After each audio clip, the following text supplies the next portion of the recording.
Bom, pessoal, bom dia. Vamos começar, então, a nossa aula. Nós vamos dar continuidade à nossa aula de quarta-feira, assunto que a gente propôs na ficha 4. Como nós havíamos terminado na quarta-feira o capítulo 3, eu vou começar a aula de hoje corrigindo os exercícios que vocês mais tiveram dúvidas, e eu estou usando como base o relatório das tarefas online. Então, se caso alguém teve dúvida em algum outro exercício e gostasse de trabalhar ele, a gente me fala que a gente também tira as dúvidas dele, tá certo? Eu estou pegando como base os exercícios que vocês mais tiveram dúvida, ou seja, aqueles exercícios que mais tiveram porcentagem de erro, tá bem?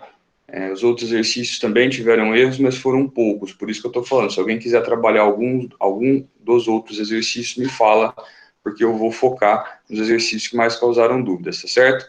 Que no caso são os exercícios 2 e o exercício 5, tá bom? Então vamos lá. O exercício 2, ele se encontra na página 45, livro 1, capítulo 3. Estou colocando aqui no chat para todo mundo poder visualizar.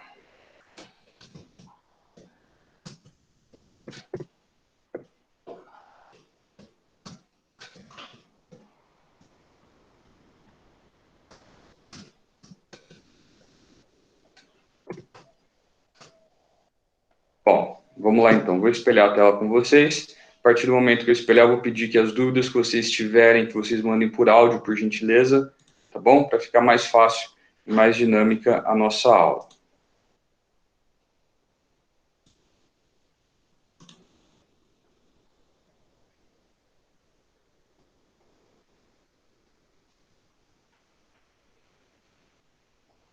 Todo mundo está me ouvindo bem? Todo mundo está vendo a tela compartilhada? Tem alguém que não esteja vendo?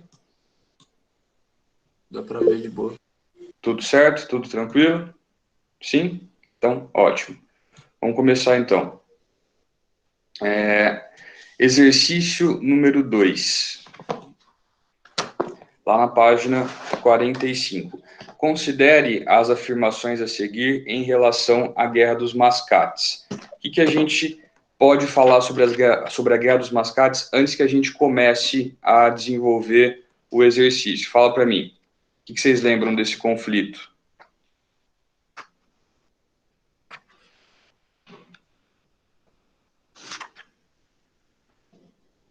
E aí, galera? O que vocês lembram sobre a Guerra dos Mascates? Essa guerra tinha a ver com... Tipo, um dos motivos dela seria, tipo, a cana-de-açúcar? Tem a ver com a sociedade construída em torno da cana-de-açúcar, sim. Inclusive, um dos protagonistas desse conflito são os senhores de engenho que residiam aí na cidade de Olinda, tá certo? O que mais vocês lembram sobre este assunto? Foram os holandeses? Tem a ver com o fim do domínio holandês. A expulsão dos holandeses da região de Pernambuco, ela vai trazer consequências para a economia, e essas consequências para a economia, positivas para Recife e negativas para Olinda, é que vão fazer com que o conflito aconteça. Muito bem. O que mais? Foi entre os comerciantes e os senhores de engenho, não foi? Alguma coisa assim? Muito bem. Ele é o conflito envolvendo os senhores de engenho de Olinda e os comerciantes de Recife. O que mais? Acho que por causa da abertura dos portos, né, muitos comerciantes estavam sendo atraídos para Recife. E daí, como eles estavam se desenvolvendo economicamente de maneira superior a Olinda, eles exigiram um rompimento de laços entre as duas, porque ela era subjugada a Olinda. E a elite de Olinda não ficou contente, porque Recife era uma das fontes de renda deles.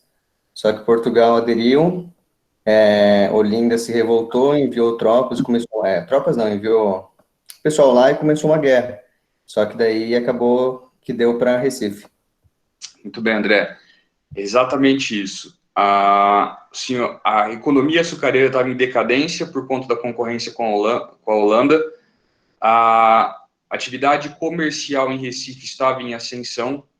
Então, boa parte dos comerciantes de Recife eram portugueses, e como eles estavam se desenvolvendo mais que Olinda, eles pediram emancipação política e Portugal atendeu. Os senhores de engenho de Olinda não concordaram com essa emancipação política, invadiram militarmente Recife, e isso deu origem à guerra que a gente chama de Guerra dos Mascates. Perfeito. É exatamente esse o conflito. Agora vamos ver as opções que o exercício dá, e a gente vai julgá-las verdadeira ou falsa para poder responder. A primeira, acompanhe comigo aí, por gentileza. A Guerra dos Mascates foi um conflito entre os comerciantes de Recife e os proprietários de terras de Olinda, no contexto em que a primeira florescia e a segunda mostrava claros sinais de decadência. Tá certo ou tá errada essa afirmativa?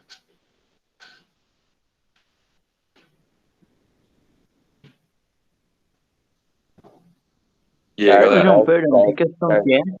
É a questão número 2, da página 45, capítulo 3, livro 1. Ah, achei. Obrigado. Achou? Primeira alternativa, certa ou errada? E aí? Acho que tá certo. Tá certo. Muito bem, ela tá certa, tá certo? Ela fala sobre a decadência econômica de Olinda e o florescimento econômico de Recife. É o contexto da guerra. Afirmativa 2. A vitória dos comerciantes de Recife possibilitou a emancipação de sua vila e o fim da sujeição política, administrativa e jurídica a Olinda. Certo ou errado? Certo. Certo. Certo. Recife era um distrito de Olinda, submetido politicamente a ele, tá bem? E o desenvolvimento econômico de Recife fez com que essa sujeição, essa submissão política fosse cortada. Muito bem. Por enquanto, 1 e 2 estão certos. Tem alguma alternativa que coloque a 1 e a 2 como a correta? Sim, a última. A última, a D. A gente nem precisaria fazer a 3 se a gente tivesse certeza que a 1 e a 2 está certo. Ok? Como a gente tem certeza que as 1 e a 2 estão corretas, a gente já poderia marcar a D, mas vamos fazer a 3 só para desencargo. Ó. O discurso dos olindenses derrotados era aquele que os afirmava como nobres indivíduos da terra, destituídos de suas prerrogativas por estrangeiros e seus descendentes aventureiros. Isso daqui, ele está marcando, mostrando para vocês aquela rivalidade existente entre os senhores de engenho de Olinda e os comerciantes portugueses de Recife. Tá certo ou tá errado a terceira? Certo. Tá certo. Se a gente colocasse que a terceira está errada, não ia ter alternativa para a gente marcar também, ok? Então, a alternativa correta dessa questão é a D, e eu quero saber de vocês, aqueles que erraram essa questão, tá? Dos que fizeram a tarefa, que no caso foi bastante gente, eu quero saber se ficou alguma dúvida, se vocês entenderam, ou se a gente pode passar para a próxima.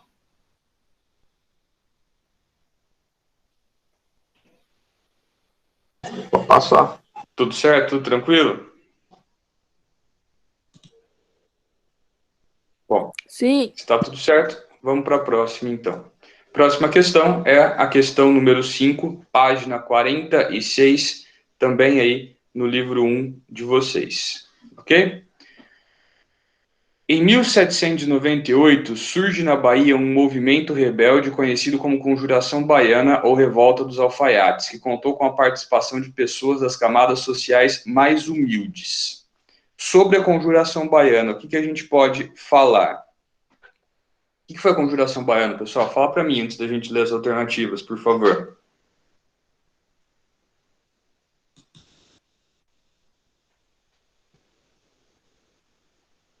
Ela foi uma revolta emancipacionista Certo? que, tipo, abrangiu todas as classes, Muito bem. tanto os mais pobres como os mais ricos. Muito bem. Ela pregava o fim da escravidão, diferente da Inconfidência Mineira. Muito bem. E acho que eu lembro é isso. Teve influências de quem? Quem que influenciou a Conjuração Baiana? Assim como a Os Inconfidência. iluministas. Muito bem, o movimento iluminista vai ser aí a influência teórica, né? O conjunto de ideias que vão levar os baianos a se revoltarem. Perfeito. A Conjuração Baiana tem como principais características essas. Foi um movimento que envolveu todas as classes sociais, porém, dentre todas essas classes sociais, quais que se destacavam mais na organização do movimento? A elite ou as camadas mais populares? A gente classifica a Conjuração Baiana como um movimento popular ou elitista? Popular. Popular, muito bem. Essa é uma das grandes diferenças em relação à Inconfidência Mineira, que foi um movimento organizado pela elite. Outra grande diferença que vocês acabaram de me falar, enquanto a Inconfidência Mineira não havia decidido sobre a abolição da escravatura, afinal, era um movimento organizado pela elite e a elite precisava dos escravos para trabalhar, como a Conjuração Baiana é um movimento popular, eles já tinham decidido pela abolição da escravatura. Essa é outra grande diferença. O que influenciou a Conjuração Baiana e a Inconfidência Mineira foram as ideias iluministas, tá certo? Esse é um ponto em comum que os dois movimentos têm. Muito bem. Bom, então, sabendo tudo isso sobre a Conjuração Baiana, vamos ler as alternativas. A A diz o seguinte: a Conjuração Baiana pretendia fundar uma universidade, instalar manufaturas de tecidos e aproveitar o ferro e o salitre da região. Esse era o objetivo do movimento? A gente comentou que esse era o principal objetivo deles? Não.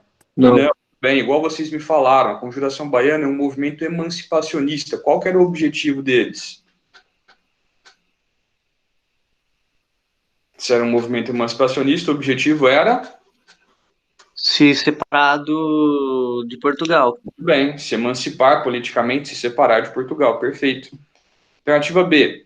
A Conjuração Baiana protestava contra os impostos, defendia a abolição da escravatura e propunha o aumento de soldos aos soldados. Tem alguma coisa aqui na B que a gente comentou que era o objetivo do movimento? Sim. Sim. Qual que é o ponto? A abolição da Escravatura. escravatura. Muito bem. Será que por ser um movimento popular, eles poderiam estar insatisfeitos com os impostos também? Sim. Sim, muito bem. A B pode estar certa? Pode. Pode. Vamos ver as outras. A C. Defendia o fim do pacto colonial e o desenvolvimento de manufaturas têxteis e siderúrgicas, além do estímulo à produção agrícola. Apesar desse começo estar certo, o restante ele não era o objetivo do movimento. Porque se a gente marcar a C como certa, a gente está falando que a A também está. Correto? Sim. Muito bem. D. Foi o primeiro movimento de rebeldia a questionar o pacto colonial. Certo ou errado? Não. Qual foi o primeiro? A Inconfidência Mineira? Bem, Confidência Mineira foi o primeiro movimento emancipacionista que questionava o pacto colonial. E a última, no plano político, contava com elementos adeptos da República, enquanto outros pretendiam uma monarquia constitucional. Certo ou errado? Errado. Errado. Todo o movimento que a gente chama de Conjuração Baiana queria implantar no Brasil, caso eles tivessem sucesso, qual modelo? A? República. República. Muito bem. Então, qual que é a alternativa correta? B. A B de bola. Perfeito. Quem errou o exercício 5 entendeu por que a alternativa B é a correta? Ficou com alguma dúvida em relação a essa questão? Não. Não? Tudo tranquilo? Sim. Ótimo. Então, vamos lá. Do assunto que a gente conversou na quarta-feira sobre a vinda da família real ao Brasil, teve algum exercício que vocês tiveram dúvida e gostariam de trabalhar antes da gente começar o capítulo 4? Que aí eu não volto mais no capítulo 3, vou dar sequência. Aqui na tarefa online não tem nenhum em relação a segunda parte, né, a vinda da família real ao Brasil. Na verdade, tem aqui o exercício 3 e o 9, mas eles não causaram muitas dúvidas, tá certo? Eu só queria saber se quem errou esses exercícios do 3 e o 9 gostaria de trabalhar ele agora, entendeu a dúvida, o que vocês querem fazer?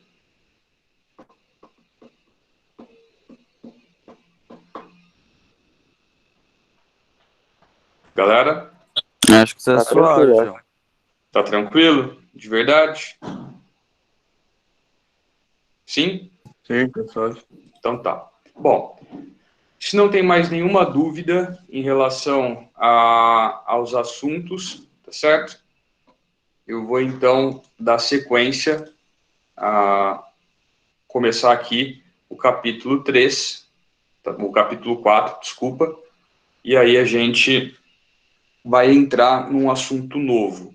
o capítulo 4, se vocês observarem no material de vocês, ele já trabalha o primeiro reinado, ok? Capítulo 4, ele já começa a trabalhar com vocês o primeiro reinado.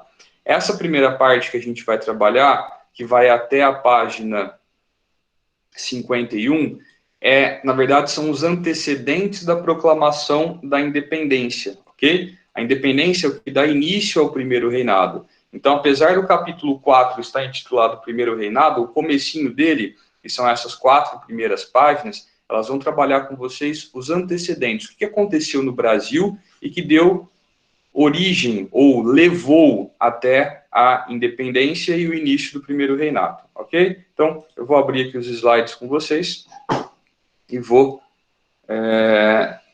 começar, na verdade, dar continuidade à nossa aula, tá certo? Bom, então, vamos lá.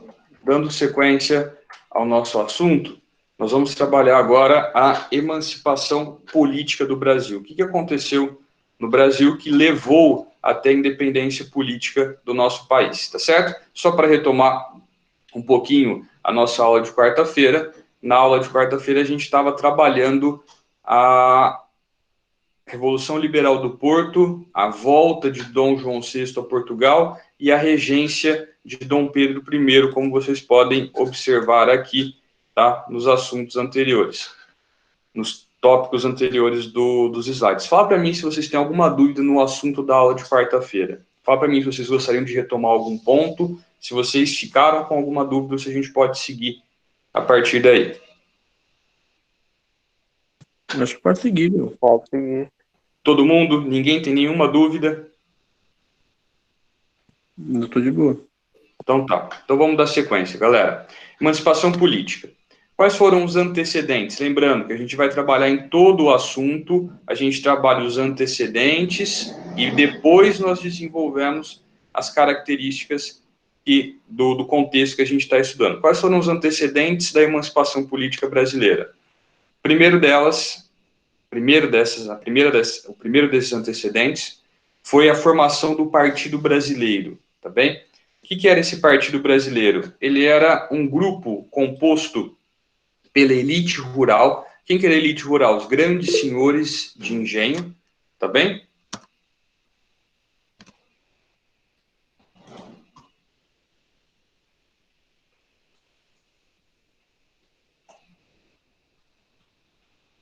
Eles eram os grandes senhores de engenho.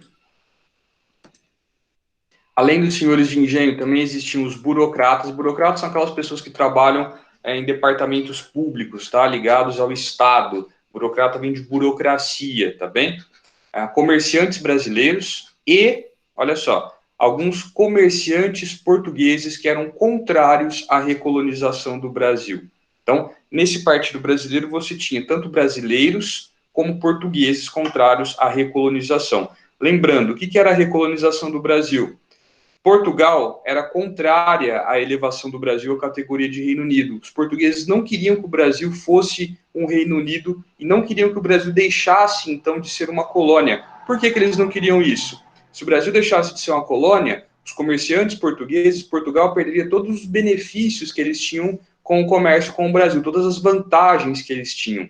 Por outro lado, a elite brasileira, que havia ganho privilégios, ganho benefícios com essa emancipação política, com essa elevação do Brasil à categoria de Reino Unido, eles não queriam voltar a ser uma colônia, porque senão eles perderiam tudo isso. Então, Portugal queria reconquistar os seus privilégios, suas vantagens com o Brasil, e o Brasil não queria perder os privilégios que ele havia conquistado com a emancipação política. Então, era um cabo de guerra que estava acontecendo, tá bem? E, no meio dessa briga, Portugal puxando de um lado, do lado da recolonização, e o Brasil puxando do outro, qual a manutenção do fim do pacto colonial, é que vai surgir a ideia da independência, ok? A elite brasileira se aproxima de Dom Pedro I, que é o que a gente viu quarta-feira, e aí eles formam o Partido Brasileiro, que era um grupo com pessoas cujos interesses eram impedir a recolonização do Brasil, tá certo? Seguindo, este grupo que a gente chama de Partido Brasileiro, eles requeriam o apoio de Dom Pedro I,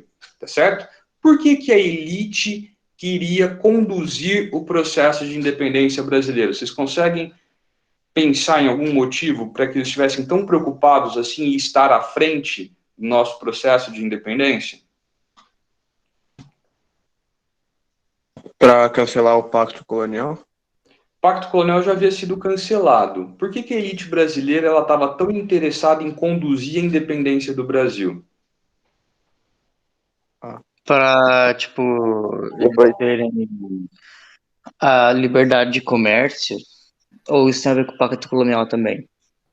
Tem a ver com o Pacto Colonial também. Olha o que está nesse tópico. Todo mundo está vendo o tópico que apareceu aí, o último? Ah, tá. Então eu acho que, tipo, eles queriam a independência para ter os seus próprios privilégios? Vamos pensar o seguinte, a elite brasileira já tinha seus privilégios, certo? Eles queriam governar também, fazer parte do governo? Muito bem. A elite brasileira queria conduzir o processo de independência, porque se eles não fizessem isso, quem faria isso dentro da população brasileira? Qual outro setor da população poderia conduzir a independência, se não fosse a elite? Galera, vamos dividir a sociedade brasileira? Como que ela era formada naquela época? Quais eram os grupos que formavam a sociedade brasileira? Senhor de engenho, comerciante, escravo. Isso, muito bem, tá? A gente pode dividir, então, de um jeito mais simples a sociedade brasileira em dois grandes grupos. Quais são esses dois grandes grupos? Elite. Chique pobre. Muito bem, elite e as camadas populares. Analisando desse jeito, elite e camadas populares, se não fosse a elite a conduzir o processo de independência, quem faria isso? Os mais pobres. Mais pobre. Eles vão tirar todas as vantagens dos ricos.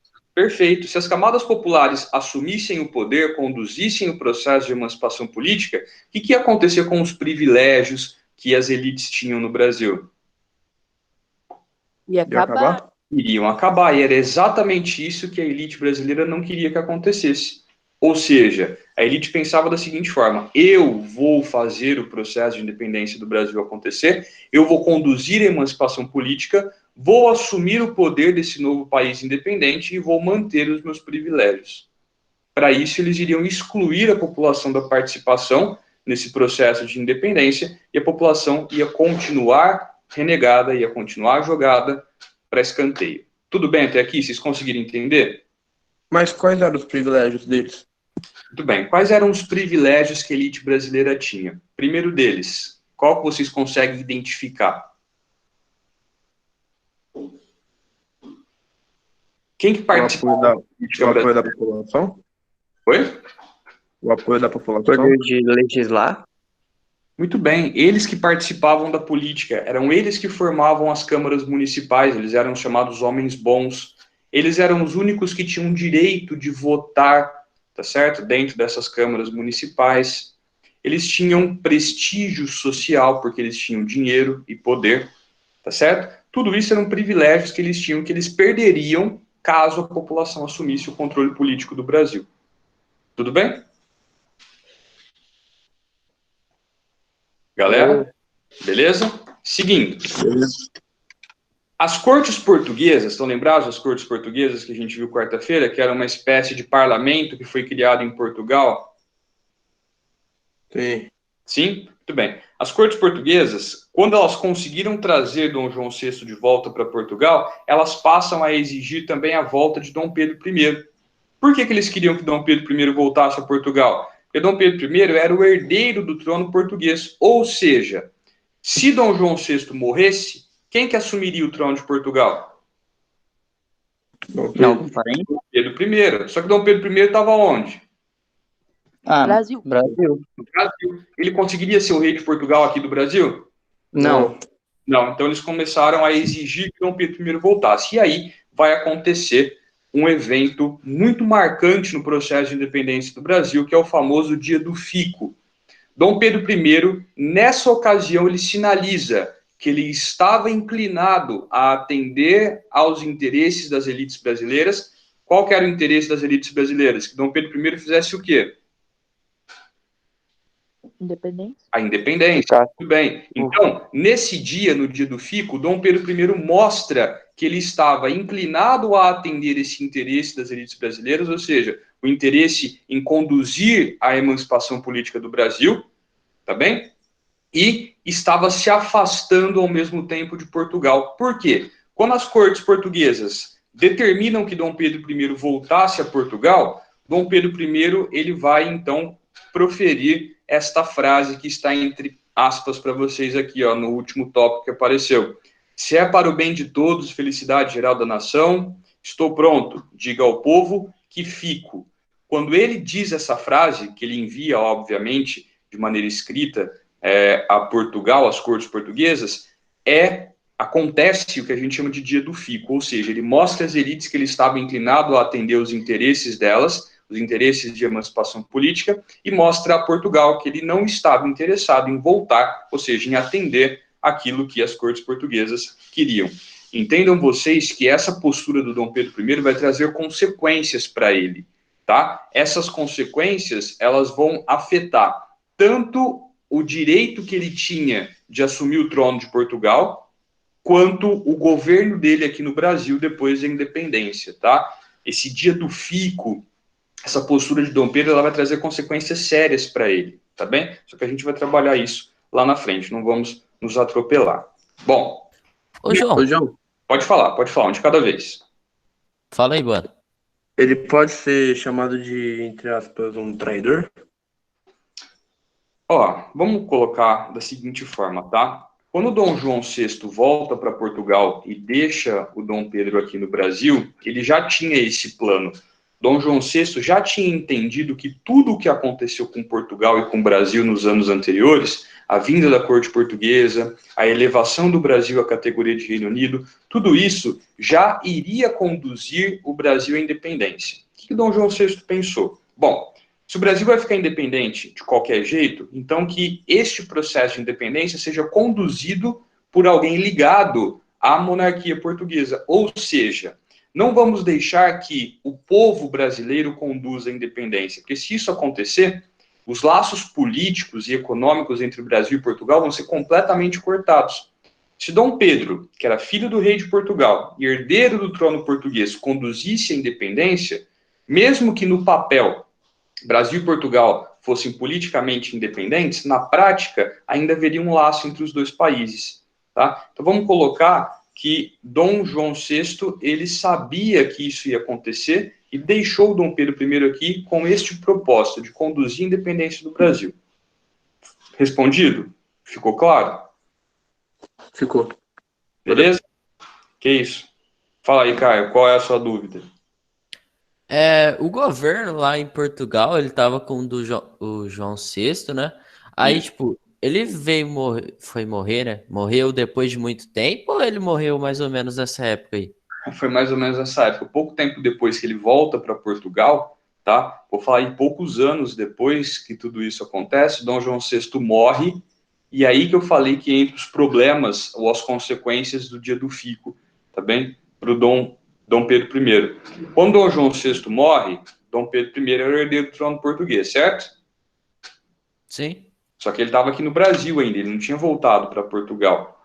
E aí começa em Portugal uma guerra, chamada de Guerra Miguelista. O que foi a Guerra Miguelista? O irmão de Dom Pedro I, outro filho de Dom João VI, o Dom Miguel, ele passa a exigir o direito de assumir o trono português, porque o irmão dele, herdeiro do trono, estava aqui no Brasil, tá certo?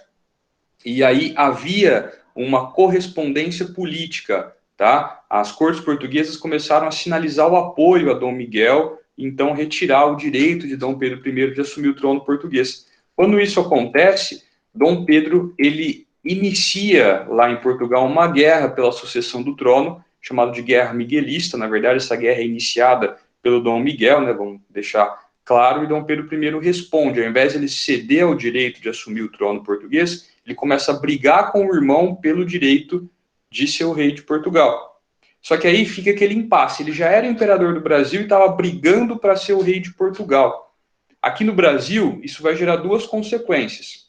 A primeira, as elites brasileiras que haviam apoiado Dom Pedro começam a entender que ele estava mais preocupado com o que estava acontecendo em Portugal do que o que estava acontecendo aqui no Brasil. Segundo, com que dinheiro vocês acham que Dom Pedro banca a guerra lá na Europa? De onde que ele tira esse dinheiro? Do imposto? De onde ele recolhia esses impostos? De Portugal ou do Brasil? Brasil.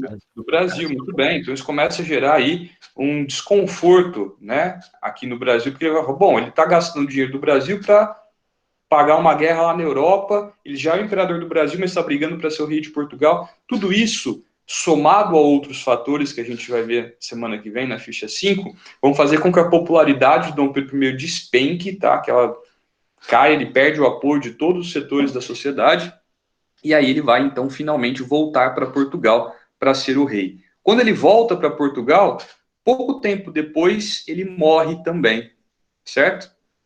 Ele tinha, acho que, 34 anos, se eu não estou enganado, quando ele morre. Ele pega uma tuberculose, se eu não estou enganado. Beleza? Ele já tinha aí a saúde bem debilitada por várias outras coisas que haviam acontecido com ele, e aí ele morre pouco tempo depois que ele volta para Portugal e assume o trono. É nessa época aí que ele deixa a criança no poder lá? Isso, muito bem. Quando ele volta Para Dom Pedro II, né? Isso, quando ele volta para Portugal para assumir o trono, ele deixa o filho dele, o Pedro de Alcântara, o futuro Dom Pedro II, que na época tinha 5 anos de idade, como regente do Brasil. Tá? E aí começa o período que a gente chama de período regencial, que vai durar aí mais ou menos 9 anos. Beleza? Ô, João, Oi. qual dos dois que Dom Pedro que tinham 18 nomes? Os dois Dom Pedros, tá? Todos eles, porque assim, era uma prática, né, comum entre as famílias reais e nobres da Europa, o casamento entre elas. Então, toda vez que se casavam, que 2 nobres se casavam, não é que os filhos optavam por um sobrenome, tá bem? Eles iam acrescentando os sobrenomes das famílias, que eram sobrenomes de famílias nobres. Então, Dom Pedro, por exemplo, é Dom Pedro de Alcântara, Bragança, Bourbon, Orleans, ia somando os nomes, sabe, dessas famílias. Então, ele tinha aí... Por isso que os herdeiros hoje são os Orleans Bragança, né? Isso, os últimos sobrenomes, se eu não estou enganado, é Bragança e Orleans, tá? Bragança é a Casa Real Portuguesa e Orleans é a Casa Real Francesa. A Casa Real Francesa deixa de existir, né, basicamente com a Revolução Francesa. Eles retornam ao poder por um tempo curto, que é o reinado do Luís XVIII, quando acontece o Congresso de Viena, mas depois que o sobrinho do Napoleão, Napoleão III, dá um golpe e toma o poder, que é o Segundo Império Francês, aí a família real francesa deixa de existir. Mas o sobrenome deles se mantém nos descendentes da família real brasileira. Eles moram lá em Petrópolis, a maioria deles hoje. Beleza? Quanto mais nome, melhor. Oi? Não entendi, desculpa. Quanto mais nome importante, melhor para eles na época, né? Ah, sim, na época, sim. Um dos nomes que tinha no sobrenome deles era o nome dos Habsburgos, tá? Os Habsburgos foram a família mais poderosa da Europa durante muito tempo. Eles governavam vários países, tá, do continente europeu, por meio dessa política de casamentos, tá, entre as famílias dos vários países. Beleza? Ô, João, então peraí, ó, voltando. Pode falar. Dom Miguel, ele fez essa guerra porque ele queria ser o rei de Portugal? Isso. Ele queria tomar do Dom Pedro I o trono, porque pelo direito, Dom Pedro I é que tinha esse poder, tá? Só que, na prática, Dom Pedro I era o imperador do Brasil, tá certo? Então, Dom Miguel se aproveita dessa situação para tentar tomar de Dom Pedro também o direito de ser o rei de Portugal. Só que o trono português. Aí ele tem que voltar para Portugal, obviamente, para poder ser o rei de Portugal, e deixa o filho dele, o Pedro de Alcântara, futuro Dom Pedro II, como regente do Brasil. Beleza. Valeu. Tranquilo? Tranquilo. Bem, galera? Sim? Tudo certo? Podemos seguir? Pode. Então vamos lá. Bom, como eu falei para vocês, isso marcou então a ruptura com Portugal, o primeiro momento em que ele sinalizava atender os interesses das elites brasileiras, tá bem? Bom, Na sequência, o Dom Pedro I ele afasta ministros dos portugueses, tá bem? Ou seja, dentro aí da política brasileira, os cargos ocupados por portugueses passam agora a ser ocupados por brasileiros. Dom Pedro I tira esses portugueses da administração pública brasileira e decreta o cumpra-se. O que é o cumpra-se? Todo decreto vindo das cortes portuguesas, ou seja, todo decreto vindo de Portugal e que o Brasil deveria cumprir, ele só seria cumprido quando Dom Pedro lesse e aprovasse. Então, vamos supor, as cortes portuguesas davam uma ordem. Por que as cortes portuguesas podiam fazer isso? Porque era o centro político do Império Português. Império esse do qual o Brasil fazia parte quando ele foi elevado à categoria de Reino Unido. Então, o que o governo do Império Português, que eram as cortes nesse momento, determinasse, valia.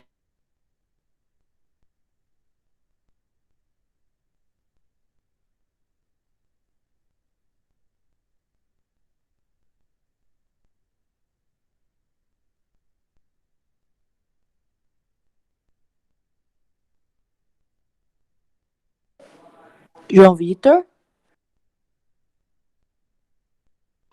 João? Oi, pode falar. Ah, não, você É porque sumiu. caiu a internet. Ah, tá. Vocês conseguiram entender, todo mundo? Travou por um bom tempo. Não entendi.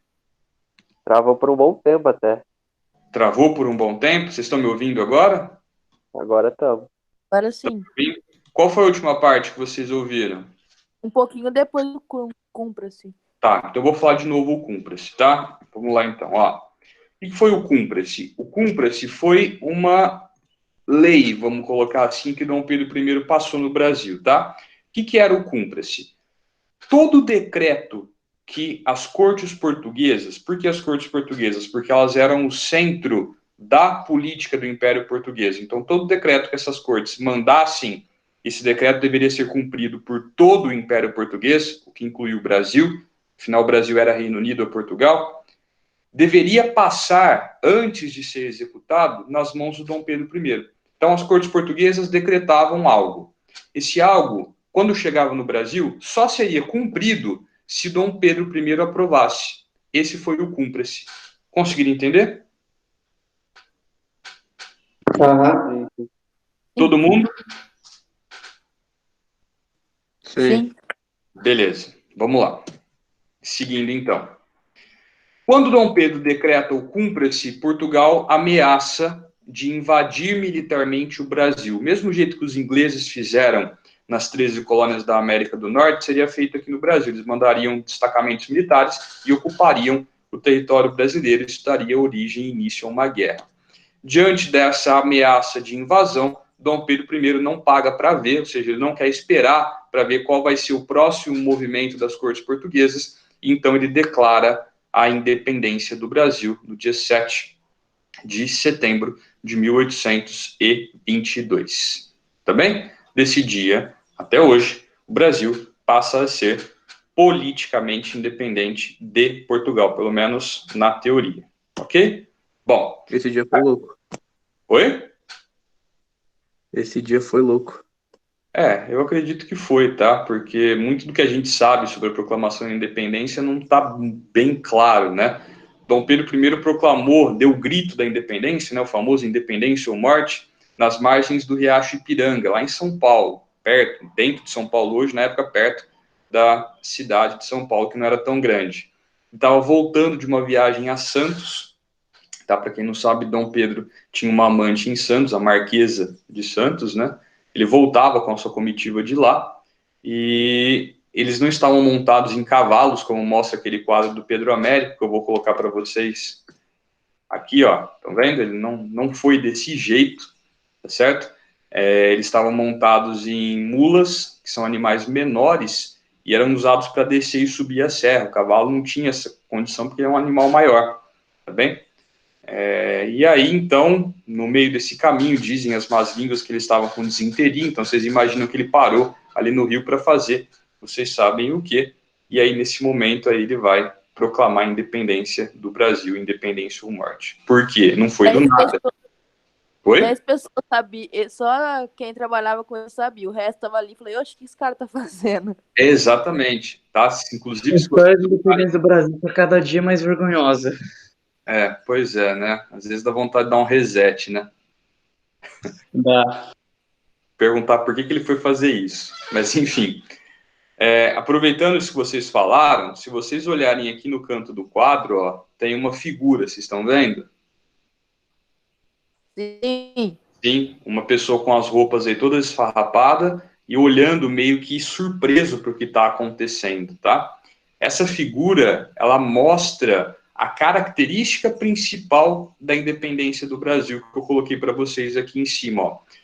A independência, o processo, né, inclusive a própria proclamação dessa independência, ela não conta em nenhum momento com a participação da população brasileira. O povo brasileiro nem sabia o que estava acontecendo e muito menos participou desse processo todo, tá bem? Quem liderou, igual eu comentei lá atrás com vocês, o processo de emancipação política foi a elite econômica brasileira, a aristocracia. Qual era o interesse dessa elite em conduzir o processo de independência? Quem lembra que eu acabei de falar para vocês? O que eles queriam manter? Manter os privilégios Os de participar da privilégios? política. Muito bem, eles queriam manter os privilégios, tá certo? Todos os privilégios econômicos, sociais e políticos que eles tinham, coisa que eles perderiam caso o povo conduzisse o processo de independência, tá certo?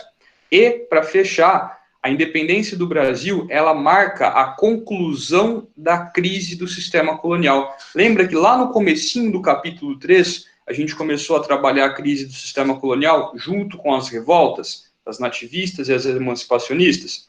Pois bem, a independência do Brasil, vamos colocar aí, quase um século depois de iniciada a crise do sistema colonial, na verdade, mais de um século depois, bem mais, ela marca o fim dessa crise, tá? Qual foi a crise, o fim da crise do sistema colonial?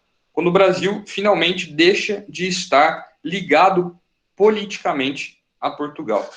Beleza? Galera, vocês conseguiram entender? Sim. Sim. Sim? Se um dia tiver a oportunidade de ir para São Paulo, tem lá o Museu do Ipiranga, tá? Ele estava terminando a reforma, que já faz anos que está acontecendo, e aí na frente do Museu do Ipiranga tem um jardim, e no final desse jardim, tá? Na verdade é uma alameda, né? Ela é uma descida bem suave, no final disso tem um monumento, e nesse monumento, na verdade, é um mausoléu, estavam enterrados Dom Pedro II, se eu não estou enganado, e a esposa dele, o Dom Pedro I. Eu não lembro agora quem estava enterrado lá, faz tempo que eu não vou e que eu vi, tá certo? Então, se vocês um dia tiverem a oportunidade de ir para lá e o interesse de conhecer, vale a pena. E não sei se vocês estão vendo nesse quadro aqui, tem uma casa no fundo, estão vendo? Sim. Sim, essa casa ainda está lá, não desse jeito, tá? Ela foi reformada. Eu acabei de olhar aqui, quem está enterrado nesse mausoléu é o Dom Pedro I, tá? Eles trouxeram, então, o corpo dele de lá e duas mulheres, tá certo? A Imperatriz Leopoldina, que era esposa do Dom Pedro I, tá certo? E uma outra mulher. Tranquilo? Mas só que essa outra mulher era o quê? Se eu não estou enganado, ela foi a segunda mulher dele, a segunda esposa dele. Ah, tá. Tá certo? Tá, então tá enterrado lá Dom Pedro I e as duas esposas dele. É um mausoléu bem bonito lá, tá? É bem grande também. A gente às vezes passa por São Paulo correndo e não se liga para essas coisas, mas ali tem um pedaço importante da história política do Brasil que um dia vocês tiverem a oportunidade vale a pena conhecer, tá? O próprio Museu do Ipiranga, a arquitetura dele é espelhada no Palácio de Versalhes, não é do mesmo tamanho, mas a fachada é espelhada no Palácio de Versalhes e o jardim que está na frente também é espelhado em alguns dos jardins e fontes do Palácio de Versalhes. Então é uma construção bem bonita e ali tem muitos da nossa história, inclusive esse quadro aqui do Pedro Américo, ele está na começo da escadaria que leva para o segundo andar do palácio. Então é um lugar bem bonito. Pessoal, Dúvidas, perguntas? Tem algum ponto deste assunto que vocês não entenderam, que vocês gostariam de voltar? Tá tranquilo. Tudo tranquilo? Tudo certo? Ô, João, qualquer dúvida que surgir, a gente pode falar com você? Pode, deve falar comigo, tá? Qualquer dúvida. Mas por onde você fala? Fala por onde? Vocês podem mandar lá no mural Beleza? do Classroom. Tá, beleza. Se vocês não quiserem mandar por lá, se vocês quiserem deixar para trabalhar a dúvida também na nossa próxima aula, na semana que vem, vocês fiquem à vontade, tá? Façam o que vocês acharem mais fácil, tudo bem? Tanto mandar lá no mural do Classroom, quanto mandar esperar a nossa próxima aula, vocês podem ficar à vontade, tá? Beleza. Pessoal, vai dar o fim aí então da nossa aula, meio-dia e 50 agora. Se não tem mais nenhuma dúvida, mais nenhuma questão que vocês gostariam de tratar, vou encerrar a nossa aula de hoje e vou esperá-los para o nosso próximo encontro na semana que vem, ok? Eu acredito que até esse final de semana, caso haja alguma alteração no horário, vocês serão informados. Eu acredito que se não tiver nenhuma alteração, mantém-se o horário dessa semana, tá? Acredito eu. Beleza? Então, grande abraço para vocês. Bom final de semana para todo mundo. Descansem e a gente volta a se falar na semana que vem, tá bem? Grande abraço, pessoal. Muito obrigado. Falou, João. Boa semana. Pela paciência de vocês. Muito obrigado pela companhia. Até semana que vem. Até.